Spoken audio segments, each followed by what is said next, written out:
America ഏർപ്പെടുത്തിയ യാത്രാവിലക്കിന് പിന്നാലെ തിരിച്ചും വിലക്കേർപ്പെടുത്തി കർശനമായ നടപടിയെടുത്തിരിക്കുകയാണ് മാലിയും ബുർക്കിന ഫാസോയും. ഡിസംബർ 1 അമേരിക്ക ഏർപ്പെടുത്തിയ സമാന നടപടിക്ക് പിന്നാലെയാണ് അമേരിക്കൻ പൗരന്മാർക്ക് യാത്രാവിലക്ക് ഏർപ്പെടുത്തിക്കൊണ്ടുള്ള രാജ്യങ്ങളുടെ പ്രസ്താവന. December 16 American president Donald Trump Mali, Burkina Faso തുടങ്ങി 5 രാജ്യങ്ങളിലേക്ക് കൂടി യാത്രാവിലക്ക് ഏർപ്പെടുത്തിയിരുന്നു. ജനുവരി 1 മുതൽ പ്രാബല്യത്തിൽ വരുന്ന ഈ യാത്രാവിലക്ക് സ്ക്രീനിംഗ്, പരിശോധന, വിവരങ്ങൾ പങ്കിടൽ എന്നീ കാര്യങ്ങളിൽ സ്ഥിരവും ഗുരുതരവുമായ പ്രശ്നങ്ങളുള്ള രാജ്യങ്ങൾക്ക് ബാധകമാണെന്ന് US അറിയിച്ചിരുന്നു. എന്നാൽ USന്റെ നടപടി മുൻകൂർ കൂടിയാലോചന കൂടാതെയുള്ളതായിരുന്നുവെന്നും അതിനുള്ള മറുപടി എന്നോണമാണ് US പൗരന്മാർക്ക് ഏർപ്പെടുത്തുന്ന യാത്രാ വിലക്കെന്നും ചൊവ്വാഴ്ച പുറത്തുവിട്ട പ്രസ്താവനയിൽ ഇരു രാജ്യങ്ങളും പറയുന്നു. എന്നാൽ സമാനമായി മറ്റു രാജ്യങ്ങളും USന്റെ വിലക്കിന് മറുപടിയുമായി US പൗരന്മാർക്കും വിലക്ക് ഏർപ്പെടുത്തിയിരുന്നു. ഡിസംബർ 25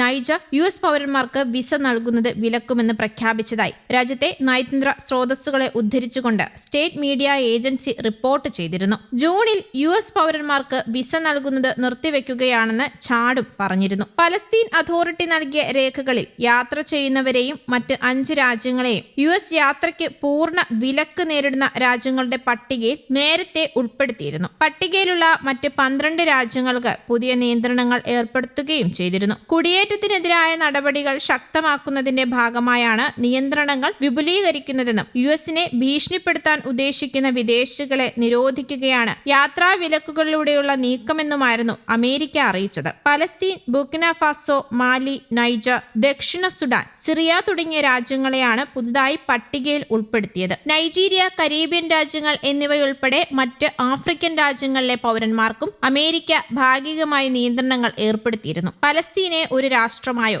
അധിനിവേശ പ്രദേശമായോ ഉത്തരവിൽ പരാമർശിച്ചിട്ടില്ല. പകരം പലസ്തീൻ അതോറിറ്റി നൽകിയതോ അംഗീകരിച്ചതോ ആയ രേഖകളിൽ യാത്ര ചെയ്യാൻ ശ്രമിക്കുന്ന വ്യക്തികൾക്ക് പൂർണ്ണ വിലക്കും പ്രവേശന നിയന്ത്രണങ്ങളും ബാധകമാണ്. ഉത്തരവിൽ അമേരിക്ക ഇങ്ങനെയാണ് പറയുന്നത്: US ഭീകരരായി പ്രഖ്യാപിച്ച നിരവധി ഗ്രൂപ്പുകൾ വെസ്റ്റ് ബാങ്കിലോ ഗാസയിലോ സജീവമായി പ്രവർത്തിക്കുകയും തങ്ങളുടെ പൗരന്മാരെ കൊലപ്പെടുത്തുകയും ചെയ്തിട്ടുണ്ടെന്നും അമേരിക്ക കൂട്ടിച്ചേർത്തു. അമേരിക്കൻ ഭരണകൂടത്തിന്റെ വംശീയ ക്രൂരതയ്ക്ക് അതിരുകളില്ലെന്നും ഈ യാത്രാവിലക്ക് അറബ്, ആഫ്രിക്കൻ രാജ്യങ്ങളിലെ വംശഹത്യയിൽ നിന്നും പലായനം ചെയ്യുന്നവരെ ബാധിക്കുമെന്നും പലസ്തീൻ വംശജനായ ഡെമോക്രാറ്റിക് കോൺഗ്രസ് വനിത റാഷിദ തുലൈബ് പറഞ്ഞു. Afghanistan, Myanmar, Chad, Republic of Congo, Equatorial Guinea, Eritrea, Haiti, Iran, Libya, Somalia, Sudan, Yemen എന്നീ രാജ്യങ്ങളാണ് പൂർണ്ണ യാത്രാവിലക്ക് നേരിടുന്ന മറ്റു രാജ്യങ്ങൾ. Angola, Antigua and Barbuda, Benin, Dominica, Gabon, Gambia, Ivory Coast, Malawi, Mauritania, Senegal, Tanzania,